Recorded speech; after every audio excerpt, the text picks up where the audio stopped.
Good morning. It's the 7th of April 2025 and I'm in a hotel room about to set off and look at the now soon to be notorious Silvertown Tunnel. The problem with this tunnel is about to become apparent, and to quote several people in the press this morning, it is a 1970s solution to a 2020s problem. But are there some good points to it? Shall we try and be a little bit objective this morning? I know it's going to be difficult with a contentious subject like this one, but come with me for the ride and let's see what we can discover.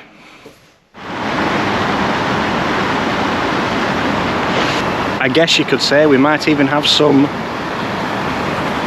fun even.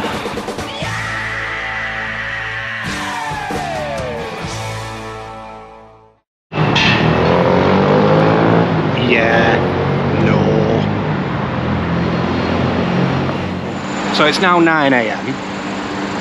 I'm about to go back to my car, and yes, you basically have to explore a new tunnel like this in a car, especially one that's been predominantly designed for cars. I thought I'd leave the Superloop 4 to the bus experts, to be honest, to let them cover that one. I'm going to look at this from a driving perspective and work out whether it's any good. I'm still not convinced. The road layout doesn't lend itself to the alleged benefits, but I've not done it yet, so let's find out. I do want to take a moment though to just appreciate the actual modernity of the London Docklands. When you think what this used to look like, just behind me there is the East India Dock Tunnel, and I think now that this is got to be the largest concentration of road tunnels in the country. So if you're a tunnel nerd, like I am a bit of one, a bit of a nirvana. Also, fountains. Can't beat a nice fountain on a day like this, can you? Now it's the Easter holidays in London, so the road's opened at quite a traffic period. But one thing I will point out is that because there's now 4 lanes here, whereas before it used to go 3 into 2, I suspect that the very lengthy queues that used to plague the Blackwall Southern Tunnel approach will probably start to be a thing of the past. Hopefully the tolls will discourage people from doing the induced demand thing and all jumping in the cars, but as we've just established, there's so many ways to get across the river here, even if none of them are actually perfect. I think driving is the least convenient option in London, and unless you really like sitting in traffic jams, I don't see why you'd do it for fun.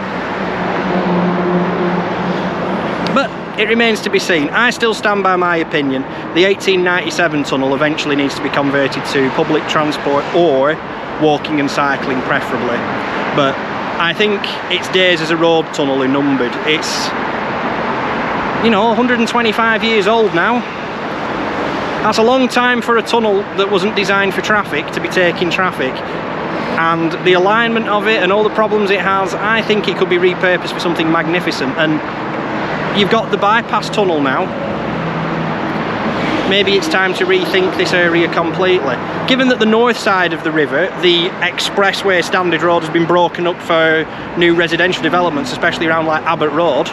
You know, there's a new set of traffic lights gone in there. Kind of makes you wonder what the point of building the M11 link road was back in the 90s, doesn't it? But it was a different era. Some quick facts then. The tunnel cost £2.2 billion to build, quite expensive. It's been numbered as the A1026, and the Lower Lee Crossing has been renumbered as well to match that number, so there's now a continuous route through to the A13, but it does involve a couple of roundabouts and traffic lights, so it's not as direct as the Blackwall Tunnel. Be interesting to see what happens with traffic flows. Worth remembering that the tunnel is of course now subject to a charge. These vary depending on whether it's peak or off-peak, so the best way to avoid getting into any trouble with TfL is to register for autopay. Not everybody's interested in doing that, of course, so you can still pay online and you can still pay by phone, but you will pay the full rates. Getting the discount's probably beneficial if you're a regular user, but if you're a one-off, it might not be worth it for your purposes. But there we go. That's one of the things that you have to be aware of now. There's no such thing as a free lunch. Of course, if you're a skinflint, you can still use the free ferry.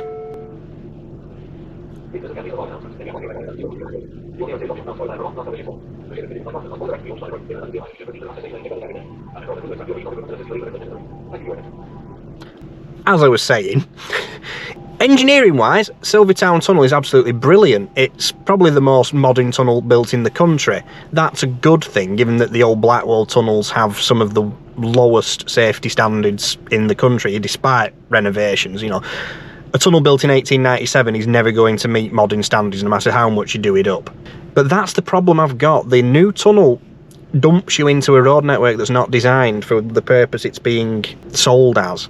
In the 1980s, there were plans to provide a third tunnel at Blackwall, which would have allowed 2 lanes in each direction in relatively modern tunnels. You'd have the 1967 tunnel, and then whatever was built in, let's say, the 90s, which would have been the timetable given at the time. That would have allowed the 1897 tunnel to then be converted to a pedestrian and cycle tunnel, meaning that you wouldn't have to rely on the new shuttle buses. Cyclists don't want to wait for a bus to go through a tunnel. There should have been provision designed in, you know, there should have been a cycle and foot tunnel. We've got a serious problem with lack of crossings in East London, and everything seems like someone's fired up city skylines and tried every kind of option except the sensible ones. The main ring road around the capital is broken in half by a little ferry boat. I mean, no wonder tourists think London's a bit of a theme park when it's meant to be a working city and things just aren't. It's a little bit frustrating to think, really. But what I really do like with the new tunnel, despite the potential it's going to cause for a lot of traffic things, is it does solve the issue where if somebody takes a HGV through the northbound Blackwall, it grinds the whole of South London to a halt whilst it's cleared away. Now, I know there have been concerns that this is going to open up a lot of freight movements into East London, but I don't think it will. Now that there's tolls at Dartford and Blackwall and Silvertown, and there's a weight limit on Tower Bridge, which is only 17 tonnes, remember, the only lorries that are going to be coming into London are lorries that have a purpose being in London, which is arguably a sensible way to do things. I mean, you wouldn't drive through London for fun if you could avoid it. I know that's the irony of me being sat here now on a ferry for fun, but let's be realistic. I think it's probably best that traffic restraint measures such as charging is in place. So yeah, it's hard to really decide whether the Silvertown Tunnel is a good or a bad. I think on balance it's probably a bad thing that a brand new massive road has been built in East London, but there are some plus points to it existing, which we do need to accept. You know, that safety element, having a safer tunnel, the fact that even though it's suboptimal, there is an active travel bus now. I mean, it's not great, but it exists, so you can at least improve that. And there is still the potential now to do something with the 1897 tunnel, because you've still got the 2-lane capacity potentially through Silvertown. So it'll be interesting to see where it goes from here. What I do hope, though, is that it might spark a bit of discussion amongst transport planners about what is the sensible way to deal with urban traffic problems, because we can't keep building new roads. There's too many vehicles. You're never going to accommodate them all, and we need to accept that. But equally, we need to make sure that the road network we do have is fit for purpose. And when you have a constraint like Tower Bridge, for example, that shouldn't be there. That should be closed to traffic. There should have been a tunnel under the Thames there in the 1950s, really, that would have resolved that issue, but c'est la vie. Anyway, I think the ferry is about to dock now, so I'm going to get ready to move off. Incidentally, if you have been watching this video and have enjoyed it, you can always give me a like and a subscribe, and if you really like to, you could even perhaps join me on Patreon or Ko-fi. The people who already do that are on screen now, and I appreciate every single one of you. Thank you so much for that. Right, shall we continue? That means we have to discuss the bike shuttle.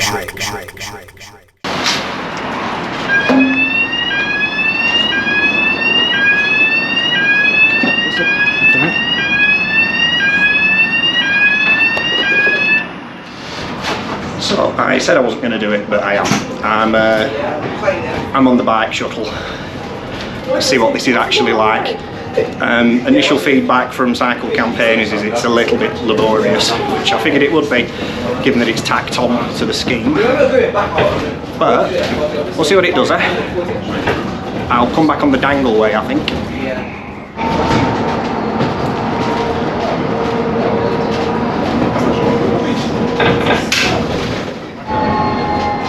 Yeah, is this tunnel waste of my time and money, or is it actually something good? That's the meaning of the truth lesson.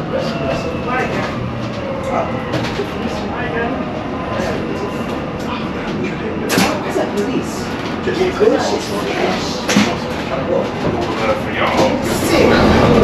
So you've already seen the interior of this in my video, so I'm on the shuttle bus now.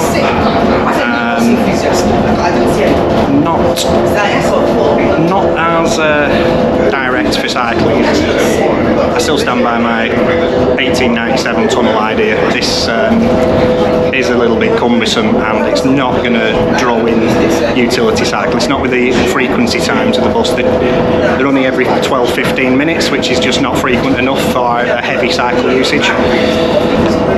But this is something that TfL can resolve. This isn't fixed and set in stone. It's not the end of the world. So with a bit of luck, that'll resolve itself. Fingers crossed.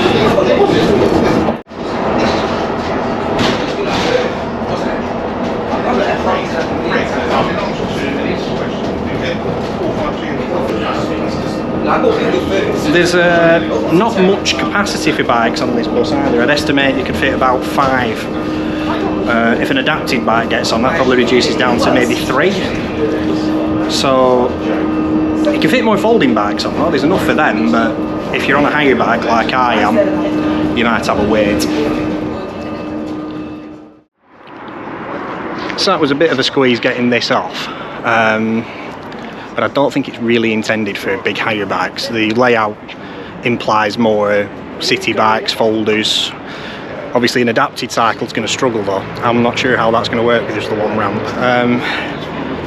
Bit of a work in progress, I think, room for improvement, but it's still light years ahead of anything in Manchester.